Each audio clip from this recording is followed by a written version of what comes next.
Hukum kita lelaki-lelaki tapi kawan perempuan, kawan dengan perempuan boleh. Kalau kita kecil boleh. Beramai-ramai pun boleh.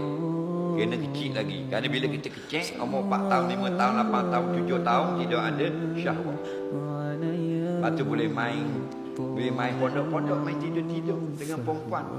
Kita umur 6 tahun, awet kita, bini kita umur 5 tahun, anak jiran sebelah.